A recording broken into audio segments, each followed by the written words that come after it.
This video describes enhancements made available in Release 57 to allow more control over which employee returns are tracked to on the LISA Transactions Report.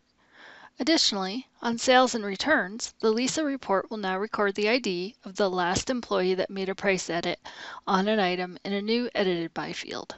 A new flag called Track LISA Returns to Original Seller has been added to the Controls System General Setup screen. This flag is unchecked by default.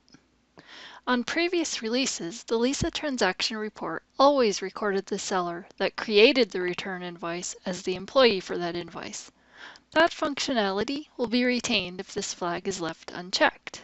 If the flag is checked, returns will instead be tracked to the employee that originally sold the item, so that the employee doing the returns does not have their sales reduced due to processing returns of items sold by other employees.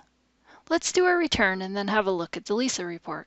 I've started an invoice here, and you can see here I am logged in as Karen, and let's put a return on this invoice. I'm going to say no receipt so we can see our list of transactions, and we'll put a part number in here.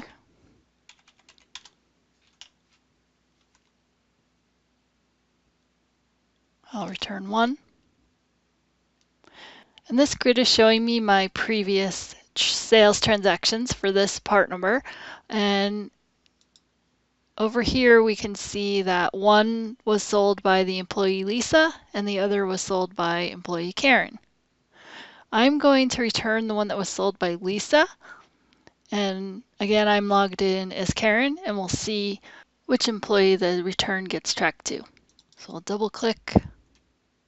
And I'm also going to edit the price of this item so we can see how LISA tracks the edit.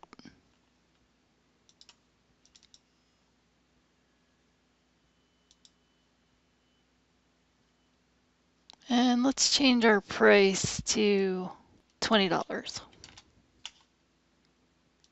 And we'll finalize the invoice and then have a look at the LISA report.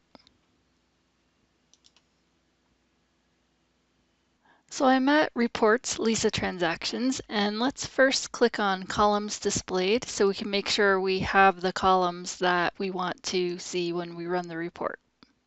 And I am showing Employee and Edited By, and those are the two fields we're concerned with, so we'll leave that as is. And I will hit Display. And this first invoice showing here is my return invoice that we created. I was logged in as Karen, but the employee is showing as Lisa because it's using the original employee from the original invoice. And under Edited By, I have Edited By Karen since I did edit the price on that invoice.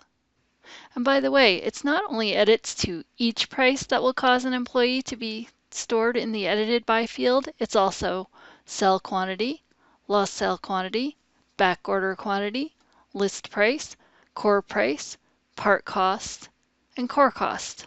And if a line item is subsequently edited by another person, that employee will overwrite the previous employee in the Edited By field. So that field always represents the person that last performed an edit. Remember, the LISA Transactions report is the only report impacted by these changes on this release. Other reports that output Counterman Sales, such as the Counterman Sales page of the Invoice Journal and the Sales Analysis Monthly Counterman Sales Report, have not been modified at this time. Therefore, if you pay commissions to your counter people and you want returns tracked to the original seller when calculating those commissions, you'll need to use the LISA report to obtain your sales figure for commissions. Since the LISA report does not have a counterperson summary, you'll need to run the report for one employee at a time. But this can be made much easier by setting up a profile and using Task Scheduler to run the reports. We hope you found this enhancement useful. Please see your online help for more videos. Thank you.